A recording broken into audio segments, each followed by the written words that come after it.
Okay, so picture this. You've finally done it. You launched your dream business here in Canada. The sales are starting to trickle in, you're feeling on top of the world, and then the mail starts to arrive.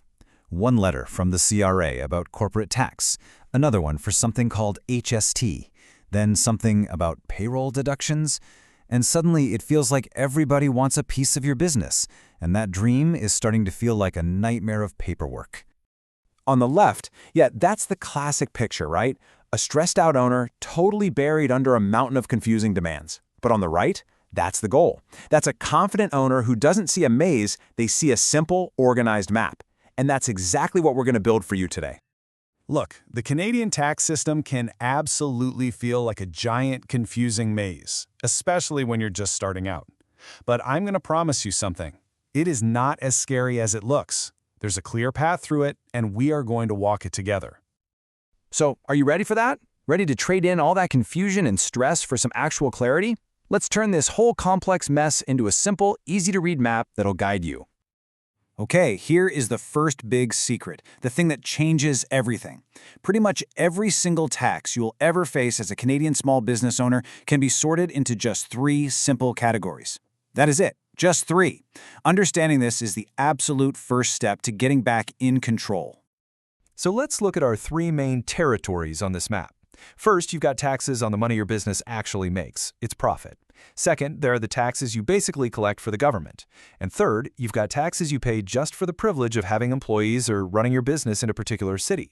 See? Simple, right? Now, inside those 3 territories, there are 6 key landmarks, 6 specific taxes you really need to know. We're going to go through each one step by step so you can pinpoint exactly where you are on the map at any given time. Our very first landmark is corporate income tax. And listen, the most important word on this slide, the one you should circle in your mind, is profit. This is not a tax on every dollar that comes in. It's a tax on what's left over after you've paid all your bills. And this slide lays out the formula perfectly. It really is that simple. You take all your revenue, you subtract every single legitimate business expense, and whatever's left, that's your taxable income. That's the number the government actually cares about. So what does that look like in real numbers? Well, for most small Canadian corporations, you're looking at a combined federal and provincial rate of somewhere between 12 and 15%. Now, a quick heads up.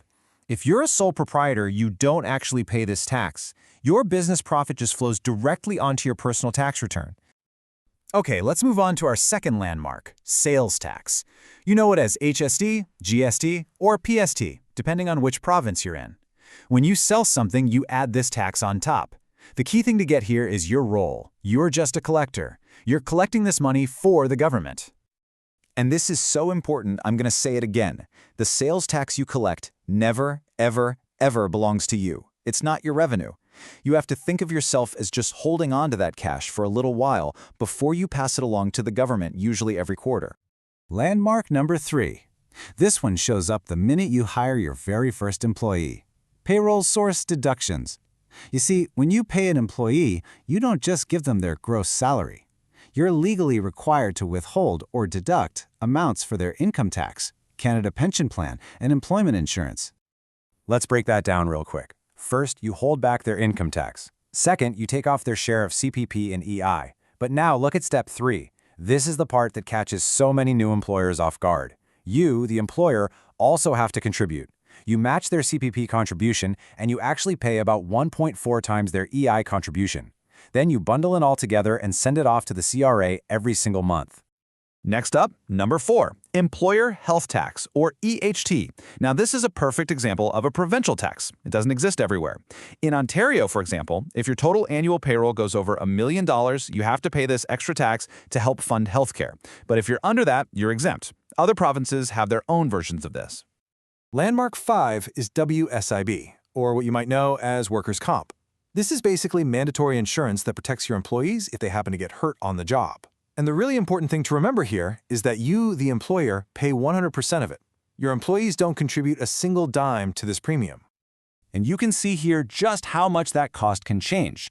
The rate is all based on risk. So, for a low-risk business like a little coffee shop, you might be paying just 50 cents for every $100 of payroll. But if you're in a high-risk industry like construction, whoa, that rate can skyrocket to over $7. It's all about how dangerous the job is. And that brings us to our final landmark, number 6, right in your own backyard, municipal taxes. Yep, don't forget about your city.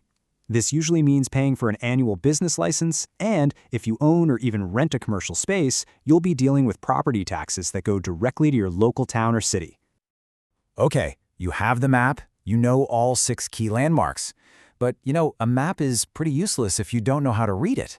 So, let's wrap this all up with 3 super simple rules to help you navigate this new territory like a pro. Think of this as your financial compass. Rule 1. Separate your accounts. I'm serious. Open a second bank account just for the HST and payroll taxes you've collected. That money isn't yours, so get it out of sight and out of mind. Rule 2. Automate everything. Use software for your payroll and bookkeeping. It will save you so much time and prevent so many headaches. And Rule 3.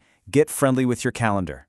The 15th of the month? That's almost always the day your payroll money is due to the CRA. Set reminders for everything. When you turn all this tax chaos into a clear, predictable map, you free up so much mental energy. You can stop worrying about surprise bills and deadlines and start focusing on what really matters, planning your next big move.